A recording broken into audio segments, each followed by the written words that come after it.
अस्सलाम वालेकुम। Today we are going to continue shortest path problem और इसके लिए हम एक एल्गोरिदम पढ़ेंगे आज which is called Dijkstra's algorithm. So पहले हम थोड़ा सा रिवाइज कर लेते हैं कि what is a shortest path. So किसी भी दो वर्टिसेस के दरमियान ऐसा पाथ जिसकी कॉस्ट सबसे कम हो that is the shortest path. So this is the representation of a shortest path. We have a directed graph and we have a weight function. यानी आपके पास हर edge का कोई ना कोई real valued weight है और एक path को हम इस sequence of vertices से represent करते हैं. Weight of path is the sum of weights of the edges on the path और shortest path problem को हम shortest path weight को हम delta से represent करते हैं और ये अगर हमारे पास दो वर्टिसेस हैं u एंड v तो u एंड v के दरमियान जितने भी पाथ्स हैं उनके वेट्स को हम w ऑफ दैट पाथ से रिप्रेजेंट कर सकते हैं और इनमें से जो मिनिमम वेट वाला पाथ होगा that would be the shortest path और अगर कोई पाथ अवेलेबल नहीं है तो इट वुड बी इनफाइनाइट। और ये कुछ हमने वेरिएंट स्टडी किए थे शॉर्टेस्ट पाथ के जिनमें से आज भी हम सिंगल सोर्स शॉर्टेस्ट पाथ ही स्टडी करेंगे। फिर हमने ये ऑप्टिमल सबस्ट्रक्चर प्रॉपर्टी देखी थी शॉर्टेस्ट पाथ की जिसमें हमने ये प्रूव किया था कि जो पूरी प्रॉब्लम का ऑप्टिमल सॉल्यूशन होता है that consists of the optimal solution of सब प्रॉब्लम्स। सो बीएफएस की एक एप्लीकेशन शॉर्टेस्ट पाथ भी है यानी आपका जो बीएफएस एल्गोरिदम है उससे आप शॉर्टेस्ट पाथ भी फाइंड कर सकते हैं एक ग्राफ के अंदर, लेकिन उसमें कंडीशन क्या है कि जो बीएफएस के थ्रू आप शॉर्टेस्ट पाथ फाइंड करते हैं वो आप सिर्फ अनवेटेड ग्राफ के लिए कर सकते हैं। ऐसा क्यों है? सो बीएफएस एक्चुअली किस तरह से काम करता है कि पहले आप एक वर्टेक्स को एक्सप्लोर करते हैं, फिर आप उसके सारे नेबर्स को एक्सप्लोर करते हैं, फिर आप नेबर्स के नेबर्स को एक्सप्लोर करते हैं। सो आपने अगर किसी एक वर्टेक्स से किसी दूसरे वर्टेक्स तक का शॉर्टेस्ट पाथ ढूंढना हो तो बीएफएस आपको एक्चुअली उस वर्टेक्स तक के जो पाथ है वो नंबर ऑफ एजेस की फॉर्म में कॉस्ट बताएगा। सो वेट्स की फॉर्म में कॉस्ट नहीं बताएगा ये आपको, आपको ये नंबर ऑफ एजेस की फॉर्म में कॉस्ट बताएगा कि एक वर्टेक्स लेट से यू से वी तक जाने में आपको कितने एजेस ट्रेवर्स करने पड़ते हैं। सो अगर तो हमारे जो हमारे पास अनडायरेक्टेड ग्राफ हो यानी आप उसमें एज्यूम कर सकते हैं कि सब एजेस की कॉस्ट 1 है या कोई भी यूनिफॉर्म कॉस्ट एज्यूम कर सकते हैं, सब एजेस की कॉस्ट सेम होनी चाहिए। तो उस तरह के जो ग्राफ्स हैं उनके केस में आपको बीएफएस रिजल्ट दे देगा, लेकिन जो वैसे वेटेड ग्राफ हैं जिनके अंदर कॉस्ट चेंज हो रही होती हैं, सारे एजेस की कॉस्ट्स डिफरेंट होती हैं, उसके ऊपर बीएफएस काम नहीं करेगा फॉर शॉर्टेस्ट पाथ। अच्छा, सो हमने ये single source shortest path problem last time भी डिस्कस की थी कि आपके पास एक ग्राफ है और आपके पास एक स्टार्ट वर्टेक्स है और आपने इस स्टार्ट वर्टेक्स से हर दूसरे वर्टेक्स तक का शॉर्टेस्ट डिस्टेंस फाइंड करना है और हमने शॉर्टेस्ट पाथ ट्री का जिक्र भी किया था। सो ये आपके पास एक ग्राफ है, ठीक है, और शॉर्टेस्ट पाथ ट्री के अंदर आपके पास क्या होता है, आपके पास जो सोर्स वर्टेक्स है वो उसको आप रूट कह सकते हैं इस शॉर्टेस्ट पाथ ट्री की, और जो बाकी वर्टिसेस होते हैं वो अपने प्रेडिसेसर को पॉइंट कर रहे होते हैं। So each node points to its predecessor. So अगर आपके पास ये ग्राफ है, ठीक है, इसमें सोर्स नोड इज एस और एस से आप यू पे जाते हैं, ठीक है, और इस तक जाने की कॉस्ट कितनी है 1 और ये जो एरो शो कर रहा है यू का प्रेडिसेसर, सो यू का प्रेडिसेसर भी एस है, वी का प्रेडिसेसर भी एस है और एक्स का प्रेडिसेसर यू है। सो इस तरह से आपके पास शॉर्टेस्ट पाथ ट्री भी आ जाता है।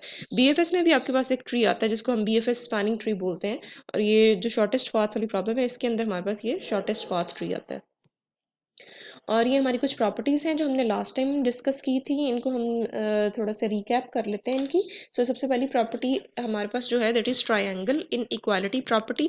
ट्रायंगल इन इक्वालिटी प्रॉपर्टी क्या आपको सो इसकी डेफिनेशन ये है कि अगर आपके पास एक सोर्स वर्टेक्स एस है और एक वर्टेक्स वी है, ठीक है, सो आपने सोर्स वर्टेक्स एस से इस वर्टेक्स वी तक का शॉर्टेस्ट पाथ फाइंड करना है।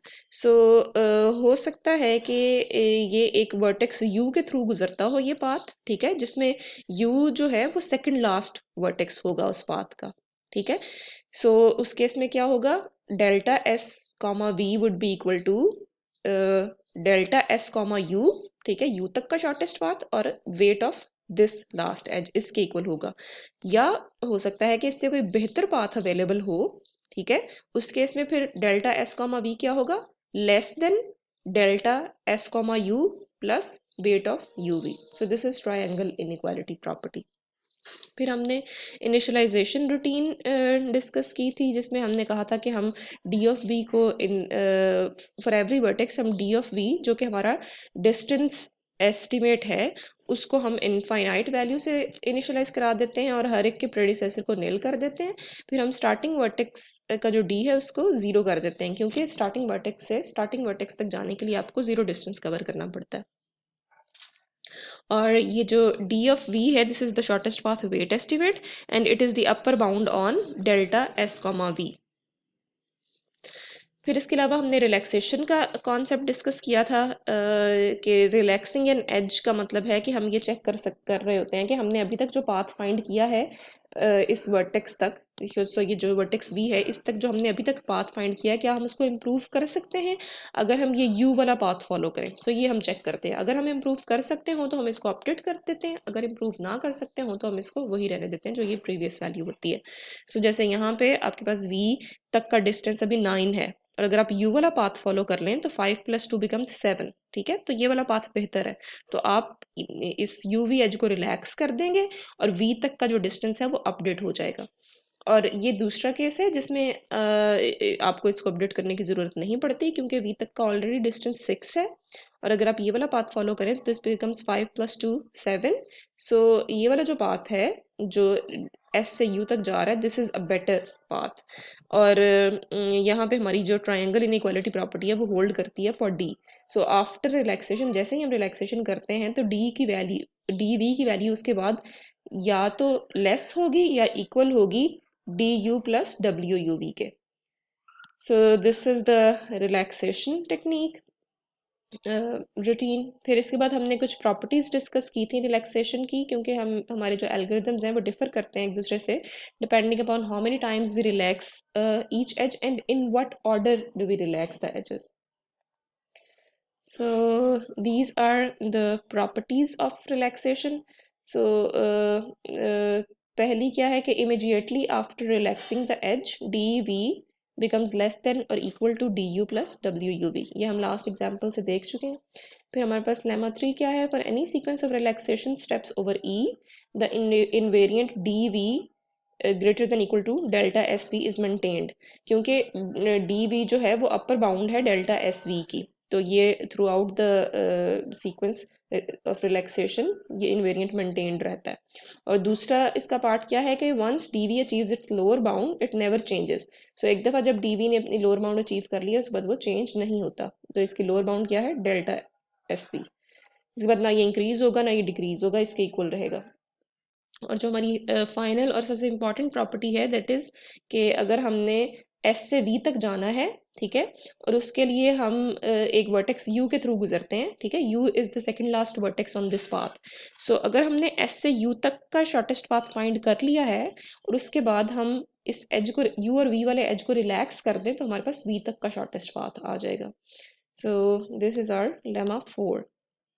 अब हम देखते हैं कि हम बीएफएस के साथ जब काम कर रहे हैं तो बीएफएस में भी हमने देखा कि शॉर्टेस्ट पाथ तो हमें मिल रहा है, तो why is it not enough, यानी बीएफएस से ही हम काम क्यों नहीं कर सकते। एक वर्क अराउंड ये हो सकता है कि जब आपके पास वेटेड ग्राफ्स हैं तो आप ये भी तो कर सकते हैं ना कि अगर आपके पास लेट्स से 3 वेट का एक एज है तो आप उसको 1 वेट के 3 एजेस से रिप्लेस कर दें और डमी वर्टिसेस उसमें इंट्रोड्यूस कर दें, ठीक है, तो ये भी तो आप कर सकते हैं ना। बीएफएस आपके पास लीनियर है in terms of V plus E, तो हम इस तरह करके बीएफएस ही क्यों नहीं यूज कर लेते।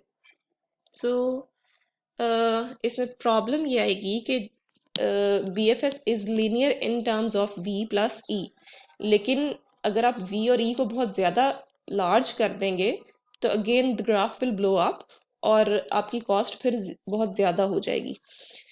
अच्छा, अब थोड़ा सा हम बीएफएस को डिस्कस कर लेते हैं कि बीएफएस काम कैसे करता है। सो बीएफएस अगर आप ए वर्टेक्स से स्टार्ट करते हैं तो इसके बाद ये बी ई और डी को एक्सप्लोर करेगा, ठीक है, these vertices are 1 hop away. फिर ये इन वर्टिसेस के नेबर्स को एक्सप्लोर करेगा, सो अगर आपने एफ तक जाना हो तो ये ए ई और एफ के थ्रू ए ई के थ्रू एफ तक आ जाएगा, ठीक है। और 7+2 इसकी कॉस्ट कितनी बन रही है 9। अदर और अगर आप ये वाला पाथ चेक करें A D G H two F, अब इस बात की अगर आप कॉस्ट देखें तो दिस बिकम्स 6, ठीक है। सो ये बेहतर पाथ है, लेकिन अगर आप इस ग्राफ के ऊपर बी एफ एस अप्लाई करेंगे तो बी एफ एस आपको कभी भी ये रिजल्ट नहीं देगा शॉर्टेस्ट पाथ का, क्योंकि बी एफ एस तो आपको मिनिमम नंबर ऑफ एजेस की टर्म्स में शॉर्टेस्ट पाथ बता रहा होता है। सो बी एफ एस आपको ए ई एफ वाला पाथ देगा। So obviously then B F S is not correct. अब उसकी रीज़न क्या है? उसकी रीज़न ये है कि जो बी एफ एस है वो सारे नेबर्स को इक्वल प्रायोरिटी देता है, ठीक है। मतलब इसने अगले जो नेबर्स एक्सप्लोर करने होते हैं उन सब की इक्वल प्रायोरिटी होती है। सो आप इसमें क्यू यूज़ करते हैं, आप जो आपने जो नोड्स एक्सप्लोर कर ली होती हैं वो आप क्यू के अंदर डाल देते हैं, ठीक है। जैसे जैसे आप उनको विजिट करते हैं फिर आप उसमें से उनको डी क्यू कर लेते हैं। लेकिन अगर हम इसकी बजाय एक प्रायोरिटी क्यू यूज़ कर लें, सो अब हम देखेंगे कि प्रायोरिटी किस बेस पे, लेकिन B F S simple queue use कर रहा होता है और ये सबको इक्वल प्रायोरिटी दे रहा होता है। सो हम जो ये नेबर्स एक्सप्लोर करता है, क्या हम किसी तरह कोई प्रायोरिटी असाइन कर सकते हैं नेबर्स को कि आप कोई स्पेसिफिक किस्म के नेबर्स एक्सप्लोर करें? सो हम एक्चुअली एक प्रायोरिटी असाइन कर सकते हैं और वो प्रायोरिटी है shortest weight from the source. So यहाँ पे सोर्स वर्टेक्स क्या है ए, ठीक है। सो अब हम वो इसके बाद इसके वो नेबर्स एक्सप्लोर करें which are at shortest distance from the source vertex A. So यहाँ पे अब हम उन जिन वर्टिसेस को हमने अगली आइटरेशन में एक्सप्लोर करना है उनको एक प्रायोरिटी वैल्यू असाइन कर रहे हैं। अब अगर यही स्ट्रैटेजी हम इस ग्राफ के ऊपर अप्लाई करें, सो बी एफ एस जब हम ए के ऊपर अप्लाई करेंगे तो हमारे पास कौन कौन से नेबर्स आएंगे, बी ई एंड डी, ठीक है। ये 3 नेबर्स आ रहे हैं ए के। अब शॉर्टेस्ट डिस्टेंस पे कौन सा है, डी। सो हम डी को एक्सप्लोर करेंगे।